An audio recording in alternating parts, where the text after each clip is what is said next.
हाथी को काबू तो नहीं किया जा सकता, तो हाथी को कैसे काबू करते हैं? मोह की मदद से हाथी को काबू किया जाता है। हाथी इतना विशाल है कि उसके लिए कोई स्वाभाविक है जंजीर नहीं बन सकती। लोहे की जंजीर बन गई तो वो लोहे की जंजीर अगर पेड़ से बंधी है तो वो इतनी ज़ोर से खींचेगा, पेड़ कट जाएगा। आप पेड़ों के लकड़ी का घर बनाओ तो हाथी तोड़ देगा, सीमेंट का पिंजड़ा बनाओ हाथी तोड़ देगा, सरियों का पिंजड़ा बनाओ हाथी उसे मोड़ देगा। तो हाथी को कैसे बांधा जाता है? मोह से बांधा जाता है। मोह क्या चीज़ है इसे हम समझ रहे हैं अभी।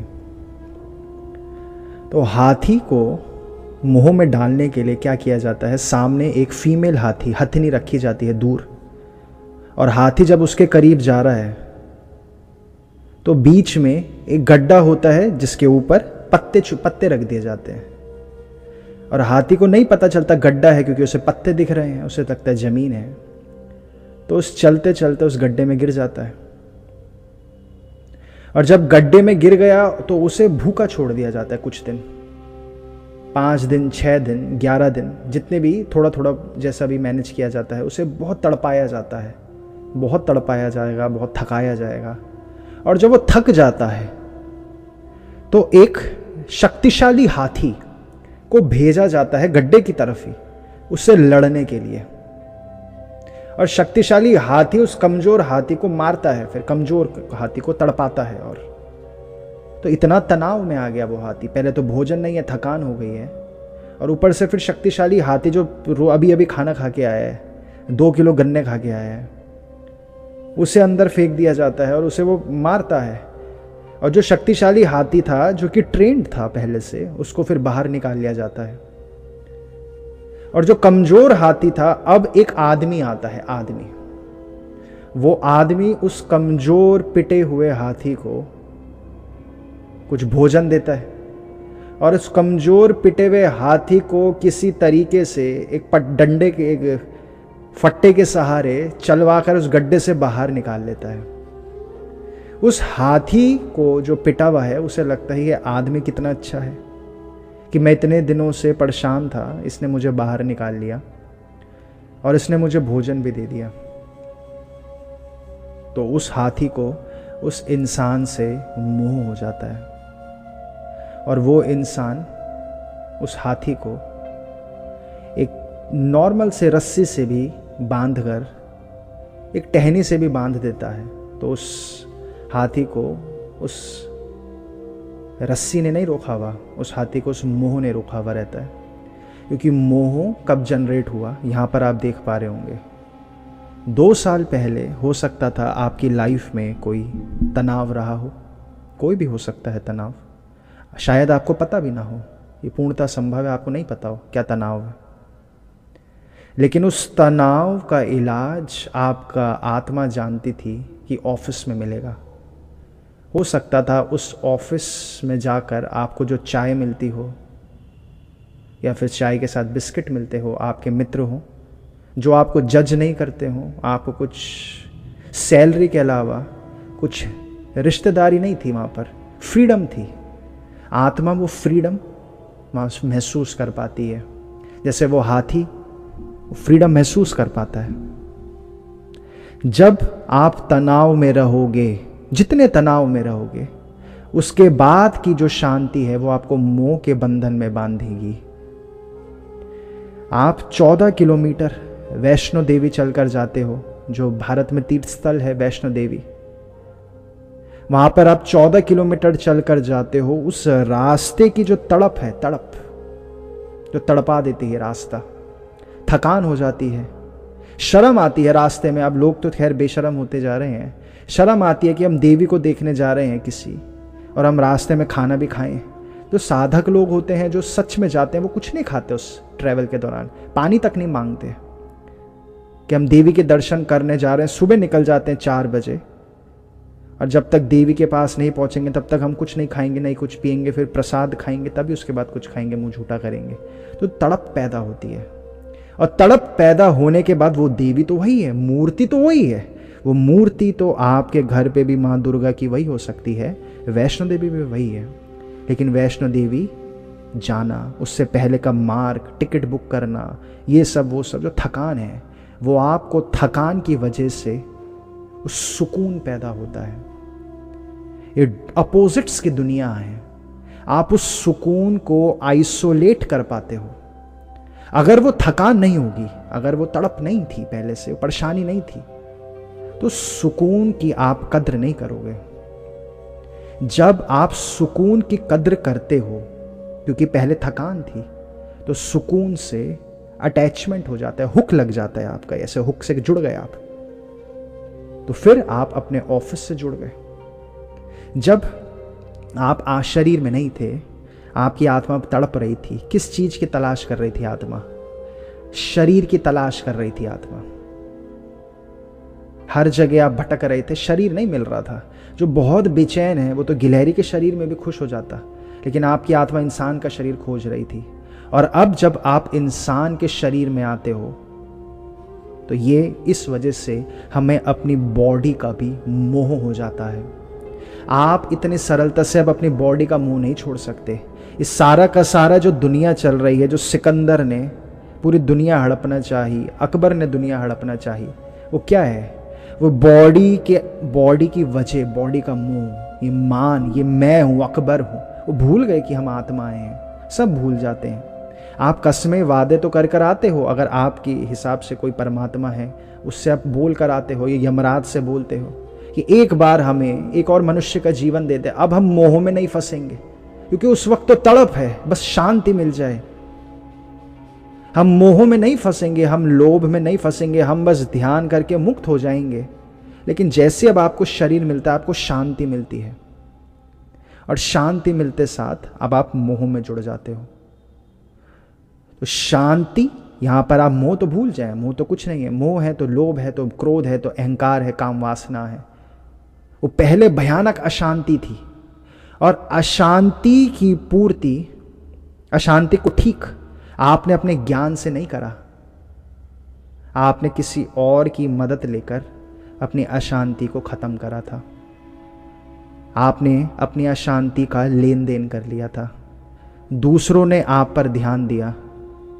अशांति क्या चीज होती है? हमारा ध्यान जब खुद पे नहीं है ना, तो उसको अशांति बोलते हैं। जब आपका ध्यान यानी कि आत्म ध्यान, आत्मलीन हो जाओगे, तो वो शांति होती है। लेकिन जब हमारा ध्यान खुद पर लटक ही नहीं, जल पहुंच नहीं रहा, तो हमारा ध्यान बाहर रहता है, तो बेचैनी, उसी को तो भटकन बोलते हैं। आपका ध्यान मटीरियल पे आ जाएगा तो आप लोभी हो जाओगे। आपका ध्यान स्त्री या पुरुषों पर आ जाएगा, आप कामुक हो जाओगे। तो ध्यान बाहर भटक गया, अशांति हो गई, आपने चीटिंग कर ली। आपने जैसे नकल उतार ली, जैसे एग्जाम्स में नकल उतारते हैं, और आप डॉक्टर तो बन गए, लेकिन आपको सर्जरी करना आपने सीखा ही नहीं। जब भी हम अपनी अशांति, कोई कॉफी से खत्म करता है, कोई अपनी अशांति शराब से खत्म करता है, कोई अपनी अशांति ड्रग्स लेता है, कोई अशांति कैसे, हम कई बार आपको बताते, सारी वृत्तियां हैं ये सब हम आपको क्या बोलते हैं, मुद्दा समझे, बिगर पिक्चर समझे। बेचैनी खत्म करनी है, तो कोई अपनी बेचैनी मित्रों के साथ घूमने चले जाता है, बातें करता है, मदद मांग ली, खुद से मेहनत नहीं हो पाई, या तो पता नहीं था। अब जब आप किसी से कुछ मांगोगे तो आपके कर्म जुड़ेंगे। उस कर्म का नाम क्या है? आपका मोह जुड़ गया। आपका, अब उसको मोह नाम दे दिया जाता है। अब आपको काम वासना उठ गई, भयानक काम वासना उठ गई। आप चाहते तो ज्ञान के मार्ग पर चले जाते, लेकिन आपने मदद मांग ली एक स्त्री से कि मेरी काम वासना खत्म कर दे। दूसरों से मदद मांगी, ज्ञान के मार्ग पर नहीं आए, तो आप फिर उसे मोह बोल देते हो, कभी कभी काम वासना बोल देते हो, कभी लत, एडिक्शन बोल देते हो। तो चीटिंग हुई थी, उस वक्त आपने चीटिंग कर दी थी अपनी बेचैनी को खत्म करने के लिए। आप फिर से उस पीस को खरीदना चाहोगे, लेकिन अब बेचने के लिए तो कोई नहीं रह गया। अब आप लटके हुए रह जाओगे, आप कहीं और शांति खोजोगे, इधर शांति खोजोगे। जब आप बाहर से शांति खोजोगे तो टेम्पररी रहेगा हमेशा। भविष्य में भी मोह आता रहेगा आपको। जब जब आप बहुत बेचैन होगे तो कोई आपको चाय पिला देगा, वो रोज पिलाएगा तो आपको उससे मोह होने लगेगा, जैसे हाथियों को मोह हो गया था। बेचैनी जब तक रहेगी, 10 साल बाद फिर से किसी से मोह हो जाएगा आपको, क्या पता 1 महीने में किसी से मोह हो जाए। जितनी तड़प रहती है, जितनी बेचैनी रहती है, तो मोह में बंधने के आपने मौके फेंक रखे हर बार, क्योंकि आप बेसिकली बेचैनी रहती है। शांति की तरफ जाओगे तो आप किसी से मांगोगे क्या बदले में? एक मुनि होता है, मुनि को कोई कुछ नहीं दे सकता, भोजन भी नहीं दे सकता, उसे धन नहीं दे सकता, उसे शांति कुछ नहीं दे सकता मुनि को। तो मुनि तो कभी किसी से नहीं बनता, बेचैनी खत्म कर चुका है वो अपनी। तो जो भी चीजें हैं, तो मुद्दा तो बेचैनी है। अब उसका नाम काम वासना बोल दें, अब करें क्या? अब मोह तो आप पकड़ पा गए, जैसे हाथी के उदाहरण से आप पकड़ गए मोह कैसे कैसे होता है। चीटिंग करके आपने खरीदा है मोह, आपने अपना समय दिया, बदले में शांति ले ली थोड़ी सी। खुद से विचार कर करके नहीं जा रहे थे आप, या आप ध्यान के मार्ग पर नहीं जा रहे थे। आप देखो तो देवी देवताओं से कितना मोह हो जाता है। भक्ति मार्ग का क्या मतलब है? भक्ति मार्ग नहीं छूटता। जबकि मां काली की गर्दन काटने को बोल दिया गया था रामकृष्ण जी को, कि मां काली की गर्दन काट दो। उनके गुरु ने उन्हें बोला था। नहीं, भक्ति मार्ग पर नहीं हो पाता, क्योंकि भक्ति मार्ग पर सुकून मिलता रहता है, तो तभी तो एट द एंड तो वो भी छोड़ना पड़ता है। फिर अंत में तो शिव जी का सहारा पकड़ते हैं लोग ज्ञान के मार्ग पर। लेकिन ये मोह है, खुद के ज्ञान से आपने अपनी बेचैनी खत्म नहीं करी है। क्या कर सकते हैं अब? जब जब याद आ रही है किसी भी चीज की, ये तो आपने उदाहरण दे दिया, बस किसी भी चीज की याद आती है, चाहे काम वासना उठती है, वो भी मोह है। शांति की याद आ रही है आपको, ये मत बोलो ऑफिस की याद आ रही है। आपके ऑफिस में कोई मेड है, उसका नाम शांति है, आपको शांति की याद आ रही है, बस, और कुछ नहीं है। काम वासना हो रही है, आपको अपनी वृत्तियों को, उत्तेजनाओं को शांत करने के लिए आप भागते हो बस। अब क्या ऐसा कोई तरीका है कि आप वहां मत भागो? ये नहीं हो पाएगा अभी मैं आपको जो तरीका बताऊंगा वो क्या है, वो ऐसे से चीज है। हम शराब से परेशान है तो हम क्या करें? तो शराब पीना छोड़ दो। तो आपको हम ये नहीं कहना चाहते अभी कि आप शराब, कोई भी मोह है आप में से किसी को भी, चाहे क्रोध है, चाहे अहंकार है, काम वासना, जो भी चीज है, अहंकार तो नहीं पता चलेगा खैर है कि नहीं है, लेकिन काम वासना है, कुछ भी है, तो वो हम आपको ये नहीं बोल सकते कि क्रोध है तो क्या करें, क्रोध करना ही छोड़ दें, बात ही खत्म हो गई। ऐसा तो पॉसिबल ही नहीं है। ये तो उस स्थिति का इलाज हो गया कि जब हम सब 8वें 9वें गुण स्थान पर पहुंच गए, हमारी आत्मा का विकास बहुत हो चुका है, तब की बातें हैं ये। तो अभी हमसे हमारे हाथ में गिने चुने चीजें हैं। अब अगर हम आईसीयू में हैं तो फिर क्या करें आईसीयू में? अब आईसीयू में है तो हम ये नहीं बोल सकते कि दौड़ लगा लो, तो कुछ तो करना है। क्या कर सकते हैं आप? आपके हाथ में कुछ ही चीजें हैं, उसमें से एक चीज है आपकी स्पीच। आपके काबू में है आपका मुंह अभी, फिर भी आजकल बच्चों के मुंह उनके काबू में नहीं है, भविष्य में जो बड़े होंगे। आपका शरीर आपके काबू में नहीं है, मन आपके काबू में नहीं है, मन तो बड़े बड़े विद्वानों के काबू में नहीं है, भटकन तभी तो है। आपका स्पीच आपके काबू में है, आपका बिहेवियर आपके काबू में है। अगर आपने अपने स्पीच पर नजर रखी, जैसे छोटे बच्चे पर आप नजर रखते हो, जब कुत्ता भी बढ़ रहा होता आप कुत्ते पर नजर रखते हो, जब आपका घर बनता है आप घर पर कितनी पैनी नजर रखते हो, ठेकेदार कुछ गड़बड़ सामान तो नहीं लगा रहा, आप हर चीज पर तो नजर रखते हो। आप अपनी वाइफ पर भी नजर रखते हो, वाइफ अपने पति पर नजर रखती है। आपको अपनी स्पीच पर नजर रखनी है नॉन स्टॉप। ये बहुत इंपॉर्टेंट चीजें हैं। हम ये तो आप ऐसे समझिए कि बेसिक्स, और इतना इंपॉर्टेंट है कि इसके बिना आगे नहीं बढ़ सकते हम, इसके बिना आगे के गुण स्थानों पर नहीं जा सकते हम। स्पीच पर नजर रखने का मतलब क्या होता है? कैसे आपको कैसे पता चलेगा सही स्पीच है कि गलत स्पीच? आपकी कोई भी मुंह से निकला हुआ शब्द मोटिवेटेड नहीं होना चाहिए। किसी मोटिवेशन से बोल रहे हो आप कि उसने, जब मैंने उससे बाइक या गाड़ी मांगी थी तो उसने बोला टायर पंचर है और या पेट्रोल नहीं है, और अब वो गाड़ी मांगने आया तो मैं भी कोई बहाना मार दूं और आप मुंह से शब्द बोल दो कि मेरा भी टायर पंचर है। ये हो गया मोटिवेटेड शब्द, हो गया आपकी लैंग्वेज मोटिवेटेड है। जब आपकी लैंग्वेज में प्योरिटी आएगी, आपके बिहेवियर में प्योरिटी आएगी, सिर्फ उसके बाद आप वो कर पाओगे जो हम पहले बता देते तो वो पहले नहीं हो पाता। पहले आपको स्पीच में प्योरिटी लानी पड़ेगी, बिहेवियर में प्योरिटी लानी पड़ेगी, और आपकी रोज सूरज और चांद 365 दिन आप पे नजर रखेंगे। आपका शरीर आपकी नहीं सुनता, आपकी मन आपकी नहीं सुनता। ये तो सीधे सीधे ज्योतिष विज्ञान कहता है आपका मन मून की सुनता है, चंद्र पे डिपेंड है आपका मन। वो परीक्षाएं क्या चल रहा है, आपके 24 घंटे निकल रहे, एक दिन निकल रहा है। मन को जिस दिन परमिशन मिल जाएगी मून और सन से कि हां ये इंसान की स्पीच इसके काबू में है, इस इंसान का स्पीच काबू कर करके इसका बिहेवियर इसके काबू में आ गया। अभी तो बिहेवियर नहीं काबू में आएगा क्योंकि शरीर काबू में नहीं है। बिहेवियर और शब्द आपके हाथ में, अभी और कुछ हाथ में नहीं है, आपका मन हाथ में नहीं है। मन महा साधकों के हाथ में नहीं आ पाता। तो सिर्फ अपने बिहेवियर और अपने शब्दों पर काबू रखें। क्या होगा शब्दों पर काबू रख के?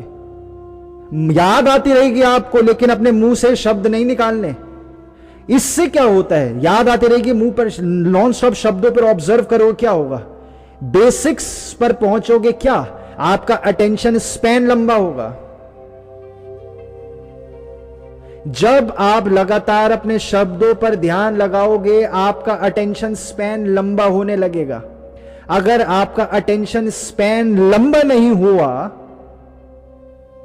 तो आप अपनी नई मेमोरीज नहीं बना सकते। ये बीज है, ये हर एक चीज के लिए है। ये अब नई मेमोरीज कैसे बनाओगे आप? तरीका तो बहुत सरल है। अगर आप सिख हैं तो गुरु नानक जी की साखियां सुने, मुस्लिम है तो अपने रिलीजन पर ध्यान लगाएं, कृष्ण की कहानियां सुने, हिंदू है तो जो भी है। लेकिन आप वहां पर भी ध्यान लगाओगे तो आपको कृष्ण में भी मोह ही दिखेगा कि ये भी अपनी मां का मोह नहीं छोड़ पाए। तो नई मेमोरीज नहीं बन पाएंगी आपकी। कब तक? ये नियम समझे, नई मेमोरीज कैसे बनती है? जब आपका अटेंशन स्पैन लंबा होता है। आपका अटेंशन स्पैन लंबा कैसे हो जाए, वही तो सारा मुद्दा है। अटेंशन स्पैन लंबा करने के लिए आपको खिलौना पकड़ाया जा रहा है, जिस खिलौने के बिना विकसित नहीं होगा इंसान। वो क्या है खिलौना? आपको नॉन स्टॉप अपने शब्दों पर ध्यान लगाना है, आपका अटेंशन स्पैन लंबा होगा। अटेंशन स्पैन लंबा होगा क्योंकि देखिए, आप भी जानते हैं मोह किसी काम का नहीं है। तो ये इसलिए हम बोल ही नहीं रहे कि ये बात, कि मोह किसी काम का नहीं है। वो तो आज पूरी पृथ्वी पर हर कोई जान चुका है, मोह किसी काम का ही नहीं है। शराब किसी काम की नहीं है, फिर भी पीते हैं ना। अटेंशन स्पैन की कमी है। अगर आपका अटेंशन स्पैन 30 सेकंड का है, ठीक है, या 50 सेकंड का है, तो आपको सिर्फ 50 सेकंड तक ही याद रहेगा कि काम वासना बेकार है। 50 सेकंड बाद फिर भूल जाओगे आप। ये जेलीफिश, स्टारफिश, उनका अटेंशन स्पैन होता है 2 सेकंड का, वो हर चीज 2 सेकंड बाद भूल जाते हैं। आपका अटेंशन स्पैन 30 सेकंड से 30 घंटे नहीं हुआ और 30 साल नहीं हुआ। 30 साल अटेंशन स्पैन अगर हो गया तो परमानेंट बदलाव आ जाएगा। और 30 साल नहीं हुआ तो आपका अगर 1 साल का है तो 1 साल बाद आप वापस उसी वृत्ति पर गिर जाओगे। 1 साल बाद ब्रह्मचार्य टूट जाएगा फिर से। अटेंशन स्पैन कैसे बढ़ेगा? नॉन स्टॉप अपने शब्दों पर ध्यान रखना है। शब्दों पर ध्यान रख ही नहीं पाते लोग, इस वजह से उन्हें एक प्रक्रिया बनाई गई है, मौन। शॉर्टकट निकाल गया कलयुग के लिए। शब्दों पर ध्यान वो नहीं हो पा रहा, 2 दिन तक रखा, चौथे दिन भी खत्म हो गया, तो इसलिए बोल दिया 2 साल तक मौन में बैठ जाओ। ये मौन, ये सारी इन्वेंशंस का एक मकसद है, आपका टेंशन स्पैन लंबा कर सके। विपस्सना ध्यान विधि, आपको अगर उसका प्रयोजन नहीं पता तो आप जिंदगी भर करते रहो विपस्सना ध्यान विधि। आप कभी कुछ बन जाओगे, कभी कुछ बन जाओगे, यानी कि कभी कामुक बन जाओगे, कुछ बन जाओगे, जब आपको प्रयोजन नहीं पता चल रहा। हर एक ध्यान विधि का कैसे आपके अंदर बदलाव लाएगी, वो उसका एक ही प्रयोजन रहता है, आपका टेंशन स्पैन लंबे से लंबा खींचते। मौन क्या, वो विपस्सना ध्यान विधि क्या कर रहे हैं? आपका कम से कम 5-10 मिनट अपने श्वास पर ध्यान रहेगा। तो अपना अटेंशन स्पैन लंबा करेंगे, तब जाकर दूसरी स्थितियां करनी है, तभी तो आपकी नई आदतें बनेंगी। क्योंकि अभी हम आपको नई आदतें भी मत बनाओ, सीधे निर्विचार चले जाओ, वो नहीं हो सकता। अभी वो थोड़ी हो सकता है। अब हाथी नीचे तड़प रहा है और ऊपर से महावत बोल दे मुक्त हो जा, कहां से हो जाएगा हाथी मुक्त? तड़पन शांत होगी, फिर ज्ञान से मुक्ति होती है, ना कि मजबूरी से मुक्ति होती है। मजबूरी तो उल्टा और तड़प पैदा करेगी। आपकी कैसे मुक्ति? जब आप इन माइनस से बाहर आ जाओगे तो खींच के बाहर लाना पड़ेगा। खींच के बाहर लाने का नाम है नई आदत डाल लो, या भक्ति मार्ग पर चले जाओ। धर्म बचाता है आप लोगों को, इसलिए धर्म बहुत कीमती है। वहां से गाना चल रहा है 4 बोतल वोट का, और आपको यहां से धर्म का पालन करना पड़ेगा। या तो आपने वो गाने भी ना सुने होते, कभी भी आपने मटीरियल पर ध्यान ही ना लगाया होता, तब आपको धर्म की जरूरत नहीं थी। आपने कभी अपने स्वाद अच्छा नहीं है बुरा नहीं है, स्वाद भोजन में कमी ना निकाली होती, तब आपको धर्म की नीड नहीं थी। तब आप पैदा ही सम्यक दृष्टि के साथ हो गए, ऐसे समझे। लेकिन जब हमने इतने मटीरियल में लिप्त रहे हैं, तो आपकी अटेंशन में एक नई चीज यानी कि नई मेमोरी क्रिएट होनी चाहिए। वो नई मेमोरी क्रिएट हुए बिना उस हाथी की तरह बाहर नहीं आ पाओगे। वो क्या है नई मेमोरी? आप सबके जीवन में किसी भी प्रकार का रिलीजन या ध्यान या चिंतन ये डेली बेसिस पर चाहिए। आप लोगों को जो भी आपका रिलीजन है, इस वजह से आपको अपने रिलीजन के गुरुओं की साखियां सुननी है, उनकी स्टोरी सुननी है, गतिविधियां सुननी है। क्योंकि सोसाइटी में ये नहीं बोल रहे लोग, सोसाइटी का सबसे सरल क्या हो चुका है, रिलीजन की बुराई कर दो। सबसे सरल है, रिलीजन की बुराई करो, हीरो बन गए। रिलीजन बहुत कीमती है। रिलीजन इसलिए कीमती नहीं कि आपको अंधविश्वास बनाए, अंधविश्वासी बनाए। रिलीजन इस वजह से कीमती है, आपको नई संगत देता है जो आप बाहर खींच के आओ। और फिर रिलीजन के मोह पे नहीं फंसना। फिर रिलीजन आपको प्रोटेक्ट करता है, अपने नहीं तभी प्रोटेक्ट कर पाएगा जब आपका ध्यान रिलीजन पर जाएगा। ध्यान रिलीजन पर कैसे जाएगा? जब आपका अटेंशन स्पैन लंबा हो। अगर आप मंदिर में बैठे हो, मस्जिद पर बैठे हो, और आपके ध्यान में भी अभी भी कोई लड़की चल रही है, कोई लड़का चल रहा है, तो वो किसी काम का नहीं है। फिर अटेंशन स्पैन लंबे हुए बिना रिलीजन आपकी लाइफ में आ ही नहीं सकता। आपका अटेंशन स्पैन लंबा कैसे होगा? अपने शब्दों पर विचार करें। अटेंशन स्पैन अगर हमारा 30 ml है, वैक्सीन की शीशी जितना है, और हमें तो पूरी पानी की टंकी जितना अटेंशन स्पैन चाहिए। अगर कोई नया बिहेवियर बनाना है, वरना नया बिहेवियर भी आपको मजबूरी लगेगा कि अरे कमेटी डाल रखी है तो अब पार्क जाना ही जाना है, मजबूरी है, वरना 50 रुपए कट जाएंगे। तो मजबूरी हो जाएगा, फिर वो भी मजबूरी हो जाएगा। तो अपना अटेंशन स्पैन बढ़ाएंगे, जड़ समझे। हो सकता है आपको कुछ कुछ बातों स्किप कर गई हो अभी ब्रेन से, क्योंकि बिजी लाइफ है, मैं समझता हूं। आपको अभी कल फिर से जाना है, हमने तो आपको बता दिया, आप कैसे याद रखोगे? आप कल को फिर जाना ऑफिस। तो बेसिकली आप लोग बस सरल सा समझे, अटेंशन स्पैन अपना लंबा करें। अपना अटेंशन स्पैन लंबा करने के लिए अपने शब्दों पर ध्यान दें। सूरज और चांद आपके शब्द रोज सुन रहे हैं, अपने बिहेवियर पर ध्यान दें। बुरा नहीं करना कभी भी बिहेवियर। सूरज और चांद आपका डेली बिहेवियर देख रहे हैं, और वो डेली बिहेवियर देख के आपको और शब्द देखकर आपकी आत्मा को और आपके मन को बताएंगे, और तब आपका मन बोलेगा हाँ ये इंसान समझदार हो गया, अब मैं इसके काबू में आ जाता हूं। इसके लिए 365 दिन देने पड़ेंगे आपको सूरज और चांद को। ये दिन निकल रहा है, अच्छा बिहेवियर करेंगे, बहुत शक्तियां हैं आपके दृष्टि में, प्योरिटी आएगी। देवी देवताओं में, मुनियों में और आप में प्योरिटी का फर्क है, और जानवरों में भी और आप में प्योरिटी का फर्क है। बस गिलहरी हर वक्त डरी हुई है, आप थोड़े कम डरे हुए हो। मुनि बिल्कुल नहीं डरे हुए, बिल्कुल नहीं डरे हुए मुनि, मृत्यु से नहीं डरे हुए। अटेंशन स्पैन लंबा करे ही ये सारी बातें अप्लाई होंगी, कंडक्ट में उतरेंगी, वरना कानों तक ही रह जाएंगी ये बातें। अटेंशन स्पैन लंबा होगा तो आपके जीवन में उतरेगी।